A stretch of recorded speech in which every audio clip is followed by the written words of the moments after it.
morning, everyone. I'm really excited about this next session. I have the privilege of introducing you to Bradley Breuer, who's the VP of Marketing at PetSmart. PetSmart's program Treats was recently named one of the top loyalty programs in America by Newsweek.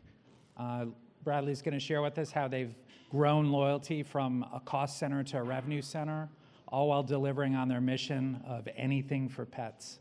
Please join me in welcoming Bradley to the stage. Thank you. I had that Newsweek thing in my presentation later, so pretend like it's a surprise when I get to it. Sorry. But, I think I need the clicker, actually. Maybe I'll figure out where that is. There we go.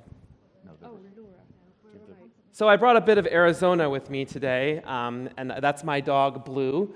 If anything you're going to find in this presentation, there's a lot of great pets. So if you take anything away from it, it can just be the joy of pets. But to give you a little bit of context on the market in the U.S., 70% of households in America have a pet in them. It's a huge business and a huge opportunity. In specialty retail or pet specialty retail, there's a range of estimates, but it's about a $31 billion industry in North America. So a lot of opportunity over the last few years. People bringing pets into their households has only grown. And 95% of pet parents, consider their pet part of their family. I'm not sure what's going on with the other 5% of those people, but we'll set them aside and think about those 95% of people who really see sort of the humanization of pets as sort of a trend. And what that gives us is an opportunity to really serve pet parents with so many products, so many services, so many things to enrich the lives of their families. And we know that, if we can cultivate an emotional connection in this highly emotional category, that we're going to drive profit, that is outsized as compared to the competition. And so there's just so much emotion wrapped up in having a pet that we really seek to sort of tap that. So who is PetSmart? So, think of, if you're not familiar, think of the pet store, right? We have over 1,600 locations across North America in pretty much every community that you can imagine. And in those stores, we sell a whole range of products, from turtle eye drops to dog food to wipes to anything you can imagine for your pet needing. But we also have grooming in all of our locations. We have training, whether it's in class or it's with a private instructor. We have day camp if you need to drop your dog off for an enriching day so they come home nice and tired. And in over 200 of our stores, we have hotels that let pets stay for sort of an extended period of time. And we've really leaned into our digital capabilities with PetSmart.com, where you can ship to home, you can buy online, pick up in store. With our partner DoorDash, you can get same-day delivery, and a sort of growing set of marketplaces to serve that sort of digital consumer that is looking for that. Our mission is really simple. We have 50,000 associates that can every day bring pets closer to their pet parents. And we believe bringing pets and pet parents together really allows both the pet and the pet parent to live a more fulfilled life.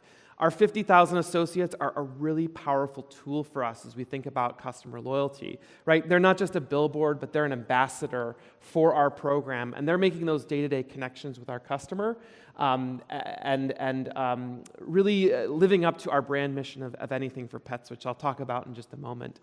But before I go there, I just want to say we're also the #1 funder of animal welfare in North America. And a lot of people don't know this about our brand, but it's been in our DNA since the very beginning. And it served us well as we've thought about evolving our loyalty program, because people really do want to do business with people that do things that are good for the world. And so we've adopted 10 million pets out of our stores. We don't sell dogs or cats, but we've adopted 10 million with our charity partners. We've given $500 million to animal welfare, including about 18 million for food insecurity. And what I'm most proud about is almost 50 million of this has been donated by our loyalty members, which I'll talk about in a moment. But let me give you a little video clip. Our belief, our brand promise that we delivered to our customers a couple years ago and continues to be an enduring theme is this idea of anything for pets. And I can't say it as good as this commercial does, so I'll just roll this for a minute. There should be audio. Dear, anything for you mean everything to me. I know that I'd risk everything for one kiss, everything. Yes, I do. Anything. Is the sweater too much? Anything for you.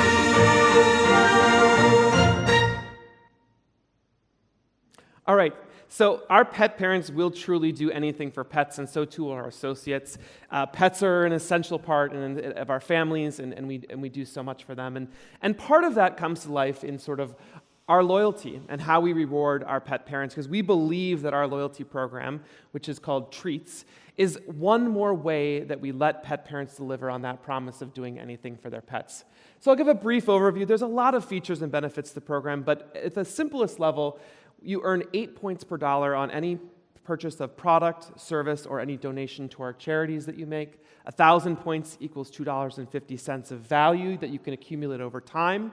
And as part of the program, you get a members-only pricing, members-only promotions that you have to be as part of a member. We relaunched this program in 2018, and we've really focused on delivering value through this baseline offering. Just if you don't want to do the math, it's 2%, and also through sort of personalized offers over time. But what we recognize is that transactional, that baseline proposition is important to get people to sign up, to get people to engage, but we really have to continue to evolve this program. And so 3 things we set out to do and have been on a journey for about a year to do. The first is to evolve our program. We have 60 million members. We're really happy. 9 out of 10 transactions attached to a loyalty transaction, to a loyalty member rather. So we have great data. We have many, many, many members, but we've committed to giving more. At a time in the US where a lot of loyalty programs have actually started to pull back in the benefits, and there's been a lot, especially in the quick serve restaurant business, there's been a lot of backlash. We've actually made a commitment to give more to our members. The second is to really put treats at the heart of everything that we do in all of our communications and all of our CRM. You know, when I joined, I met with the team, and I remember the second slide they showed me says, Treats loyalty program is an afterthought to everything we do.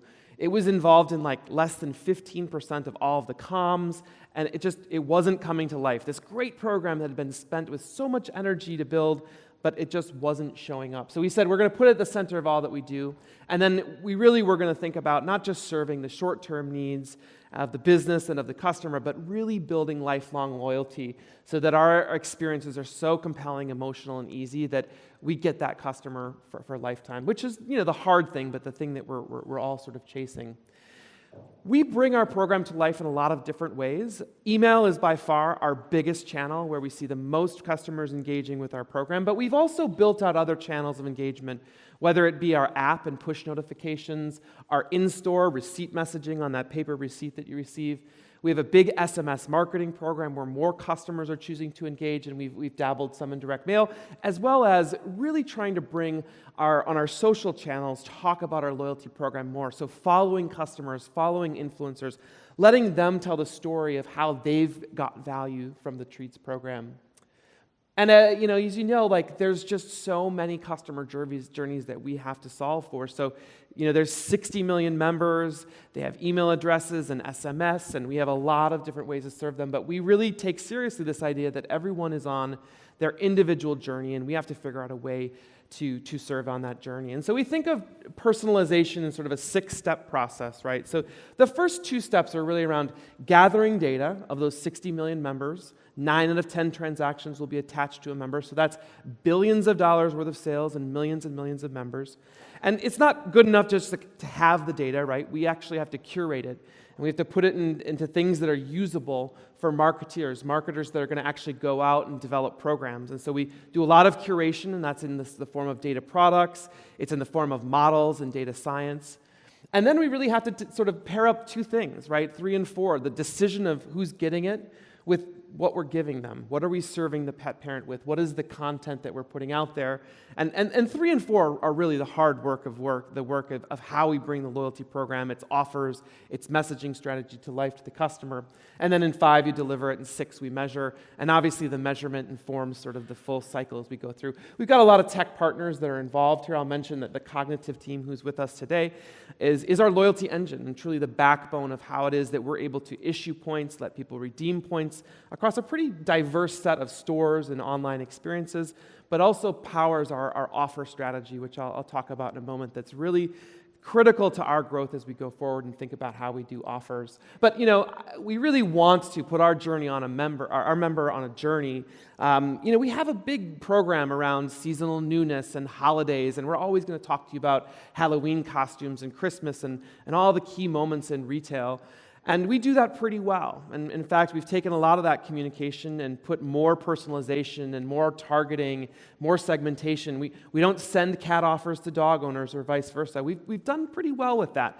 But where we're really pivoting a lot of our investment is to think about investing more in those customer journeys, where we truly are trying to meet that pet parent along the journey at the point in their life cycle that matters to them. And again, what we've tried to say is at each of those touch points, we have to bring the loyalty or the treats program to the surface, whether we're talking about an offer that really is meeting them in their life cycle, or we're just explaining the features and benefits of what the program is, and sort of really think about revamping a lot of the existing communications, but then also introducing new communications as we put our pet parent on this journey. Look, there's 4 things that we've done in the last year that I think are really important, that sort of are a nod to the evolution of how we take our program from sort of that 2% cash back, and that's our program, to being much more emotional, increasing the perceived value of what the program does to our customer, and delivering on that promise of wanting to give more value. So the first is we've really explored and really tested quite extensively this idea of letting customers donate their points to our charities. Again, be a part of that $500 million enterprise that is serving animal welfare as the largest donor of animal welfare in North America. So in getting our members involved in that. The second is really thinking about more partnerships to give our loyalty members things that we don't sell, but that are experiences or that are things that are meaningful in their life. In this case, this partner offers them a free printed book where they can load up all the photos of their pet, design their own book, print it, ship it, and get a beautiful book to put on their coffee table. Again, thinking about all of these different things that we can do for our pet parents that increase the value of their membership in our program. We've worked a lot to think about how we take discounting and promotions and put them into our program currency. And so 10% off here, 15% off here, 20% off here, that really adds up. And so we've converted a lot of those promotions to say, get 10x your points, get 15x your points. And that does a lot. One is it reinforces the equity of the program. It lets the member build up their balance and save up their points for bigger purchases in the future. And it also helps us with protecting margin and requiring a second trip for that customer to actually use that value. And so we've done a lot with our internal business stakeholders to think about how we can be smarter about our offers. Again, give that customer value, but also involve them in sort of the loyalty ecosystem more. And then we've put more heart and more fun into our program. So, for example, around Veterans Day in the U.S., we sponsored an organization called Canines for Warriors. This matches up veterans with service dogs. We've done a big Super Bowl activation, which I'll share in a minute. But again, really trying to put more emotion and heart into our program.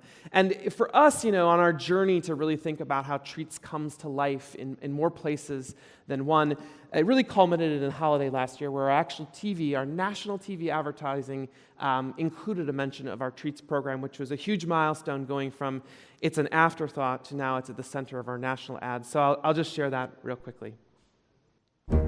I'd do anything for you, dear. Anything for you mean everything to me. I know that I'd go anywhere for your smile. Everywhere, yes, I'd do anything for you. This holiday season, PetSmart treats loyalty members earn double points on all merry and bright gifts and more.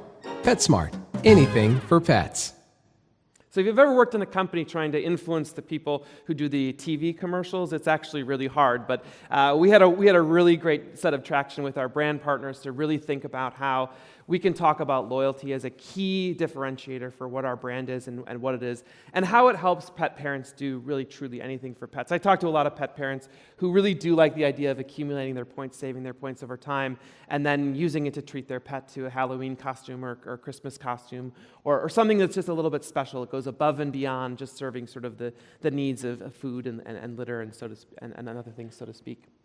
So I want to talk now just briefly about offers. And the reason I want to talk about offers is that if there's one thing that we are focused on over the next year and have been the last year is really around offers and this idea of offer activation.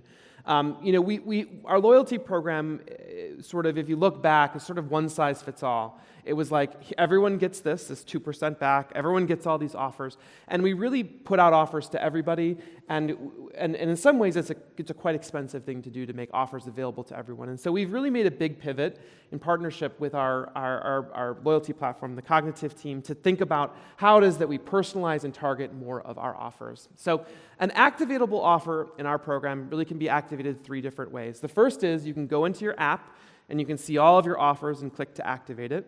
You can go online into your account and see all of your offers there, or you can just get a simple email from us, or in some cases a text message, and click with one click to activate the offer. So this was the activation I talked about earlier.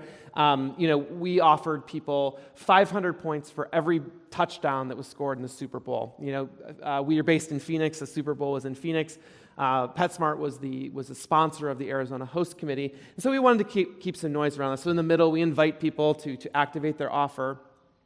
Statistically speaking, unfortunately, it was the highest scoring Super Bowl game in history. So I had a lot of finance people and people on my team who watched the game very nervously. But anyway, once the game was over, whether your team won or lost, we gave you 4,000 points to spend over the 2 weeks that happened. It was our #1 most ever activated offer by our customers. Customers got $10 of value to shop during the 2-week period after the Super Bowl. And what we saw is that people came in. There was greater trip frequency with those customers during those 2 weeks, and there was a much larger basket during that week as well. So good for the customer, but also good for the business in terms of how we drove the business. But we think about this is a fun offer. There are a lot of other offers that we put out there for customers that are much more about their own personal journey.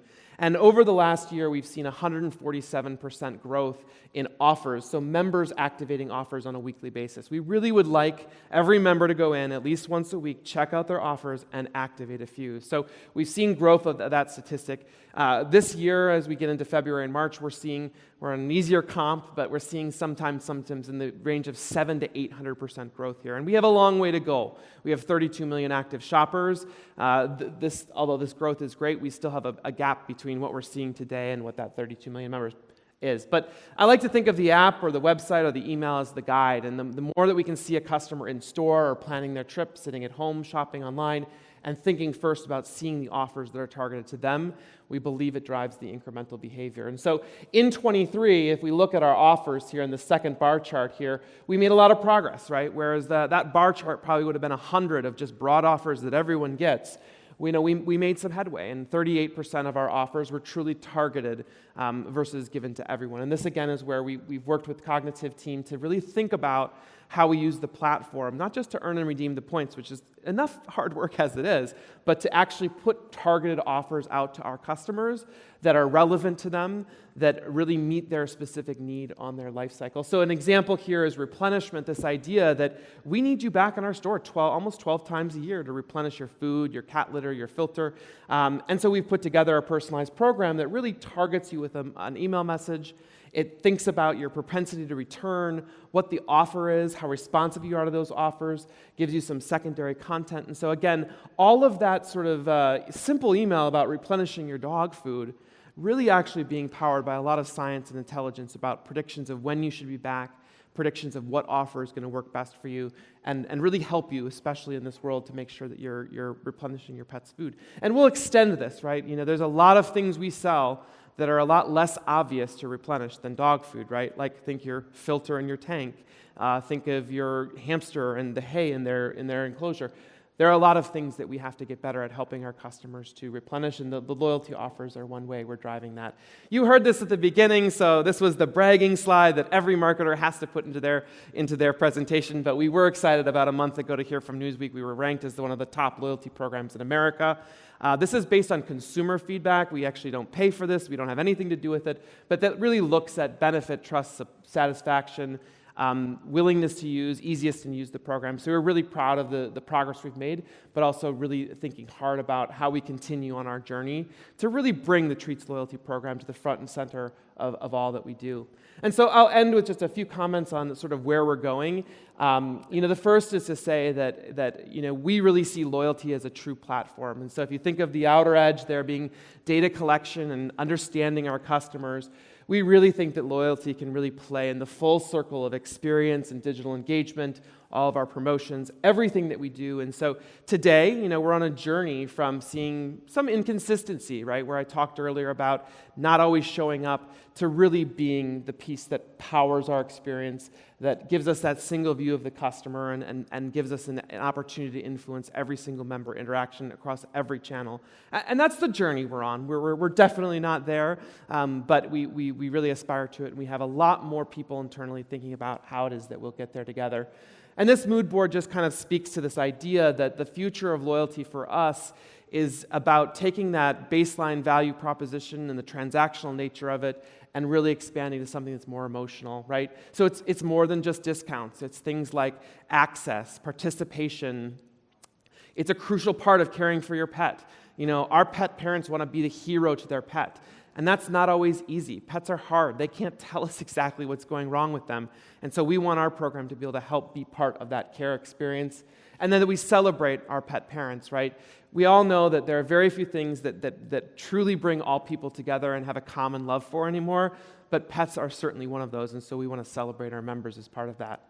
And then there's 5 pillars of the things that we examine every activity that we put out there, every decision we make for our members. And the first is that Treats members will always get more. And that doesn't mean pricing. It does mean pricing and promotion, but it's beyond that. It's things like access to photos with Santa or the Easter Bunny. It's other experiences that we're going to put together for our Treats members. The second is it's easy to use and easy to understand. Look, I shared the math earlier. 8 points per dollar, 1,000 points, $250. It's not easy math. So eventually we'll probably change that formula, but today how this shows up is that every time we tell you how many points we have, we've made a commitment to say what it's worth in dollars. And so really always aspiring to be much easier, fitting within that short attention span, with that short amount of time the customer has to understand things, understand offers. It got to be easy.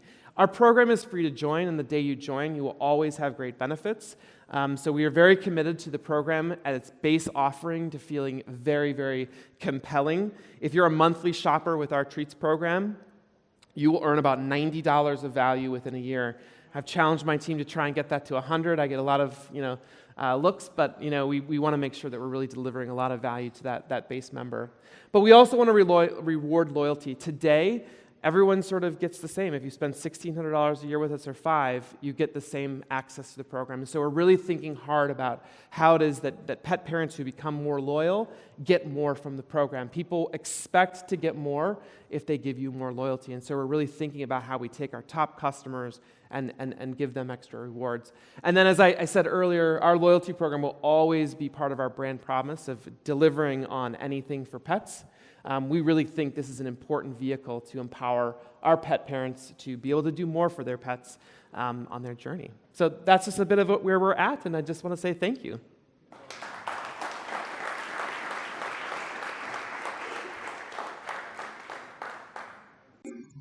I am so impressed because in the year 2000 of our Lord, is this on? No. In the year 2000 of our Lord, I was at your offices in Phoenix brainstorming about what loyalty should be for PetSmart and talking about direct marketing and talking about the financial planning and so on.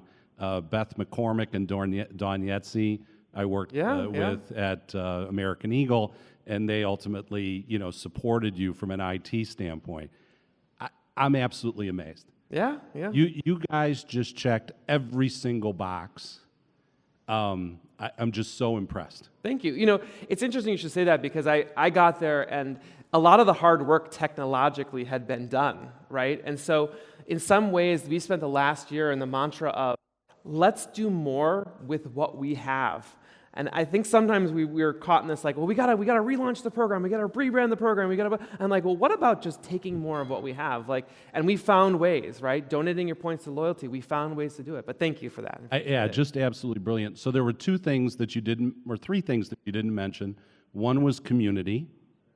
Two is the pandemic and the huge growth of getting a pet to keep you company and what impact that had on your business. I'm just curious. Three, was it called Banfield is the vet, right? And four is grooming. So those additive services, I don't think I saw that up there. So that is an important component as well, you would agree, correct? Yeah. So grooming, you will earn points on any of your grooms or any of your services. And as we think of the future, we're thinking of ways to bring grooming and our services more front and center to the program. So anytime we talk about loyalty, we're also talking about services. We've done some pilots that suggest that people get that. So we're not committing to any of these things, don't leave the room, but like, would you get double points on services? Would we give you certificates to stay in the hotel like you do at a normal hotel? So thinking about those things in our services business. We're also thinking about Banfield, and also there's PetSmart Veterinary Services, which is a complementary offering in some markets. And you have playtime too, don't you? We do. We have day camp, yeah. Yeah. So vet's a little different because a lot of people in an end-of-life situation are putting a lot of money into that, so we don't necessarily want to give people points, but we've thought about, is there some way to earn where you're donating to a fund that helps pets that can't afford care? So we're definitely thinking about, vet as well. And then on the pandemic, yeah, there's a ton of research out there that shows that people bringing pets into their lives during the pandemic, there was a huge surge. I would also say that PetSmart grew and succeeded during this time because we could keep pet food and the essentials in stock, and we cared first and foremost about pets. Some of our competition, especially the big box, the Walmarts, the Targets of the world, there wasn't as much focus on keeping pet food on the shelves, but that was our number one priority. So we saw a lot of growth as a result of that. I can't remember the first one. Community. Yeah, I think that this is an area where we have an opportunity to grow. And so we're thinking about it. We definitely have listed it as a goal. But yeah, I mean, like I said, like it seems that there's so many things that don't bring people together anymore, but pets are one thing that does. So, for example, in our daycare, we do breed days, right? No one loves more than seeing like 15 golden retrievers together. So how do we bring that to life a little bit more? It's definitely on our radar. Yeah, there's a great video of golden retrievers. They must have had some kind of gathering, and they're all jumping into a pool at the same time. Yeah, I don't know if you've seen that on YouTube. Yeah. Well, I'm a corgi owner, so just be careful on Instagram with corgis. Yeah, you and the queen. Good job. Great presentation. Thank you. I'll hand this back. Hi. You said that you made a bit of a transition between giving percentage of discounts offered to 10x points or 4,000 points for activations. Obviously, that's a really big difference in terms of the financial impact for your business. But did your members feel it? Did you get feedback from them? Did it impact, did it grow or impact in any different way? Yeah, we have to use it at the right times. There's definitely times, on Black Friday, which is the biggest shopping day in the US, you don't not have a big promotional 50% off. So we have to pick the right times to use it. And what I'll say is that when we pick the right times to use it, where the event or the moment was more focused on a retention objective than it was an acquisition objective, what we found is that we were able to drive the same sales lift with considerable margin favorability. And margin favorability comes from some of the breakage on the points, but it also comes from the idea that you have to make a return trip, and those return trips get smoothed out over 365 days. So our biggest stakeholder was our digital stakeholder that loved this, right, because they didn't give away millions of dollars of margin in that moment. It sort of spreads itself over the year.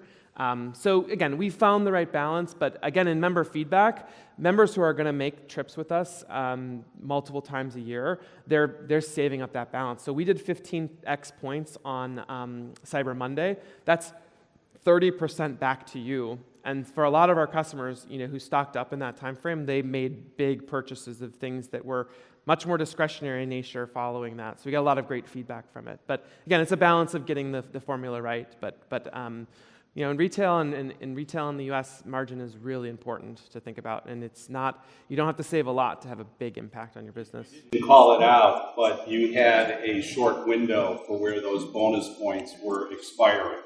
Yes. You put heat behind the bonus points. Yes. That's not the most customer-friendly thing in the whole world, but did you get negative feedback on that? Yeah, so our points that you earn on every transaction redeem after, they're good for a year. This year, with Cognitive's help, we actually implemented this short-term points expiration, and that is putting those in those time windows. You know, I didn't hear anything. I mean, there were a few people who are like, where are my points? They disappeared. And our experience could be better on showing which are temporary and which are not. But again, for us, these are additive, right? They're on top of what they're already getting. So we think it's a good story, but we'll continue to monitor it to make sure. But it certainly, I mean, that offer was not only the #1 most activated offer, it was the #1 most redeemed offer. And so that time period, really projecting people to say, you got to come in these next 2 weeks, it's a very potent tool for our business and a new tool for our business. Just wanted to build on the question that the colleague asked about the transition to loyalty offers. How did you manage that with the vendors, because that can be, typically, I don't know if you guys rely a lot of vendor funding for the promotions, but I don't know, in my experience, it's kind of hard. Many of the suppliers are not ready to really understand how loyalty works and and trust that, particularly when you're doing targeted offers, they don't see it on a circular, they don't see it on the store. So how did you manage that commercial relationship? Yeah, it actually, in most cases, it was helpful to us because in our model, there's something called MAP pricing, which if you do a sale on your website and say 20% off everything, most of the time you have to exclude most of the national brands from being part of the promotion. When you do a promotion that includes points, it's not subjecting you to that pricing policy, and so actually more is included when you use the points offers. In terms of the broader relationship with partners, we've actually found that in terms of their desire to use loyalty points to drive business, their appetite is bigger than ever before, and we can't even keep up with it.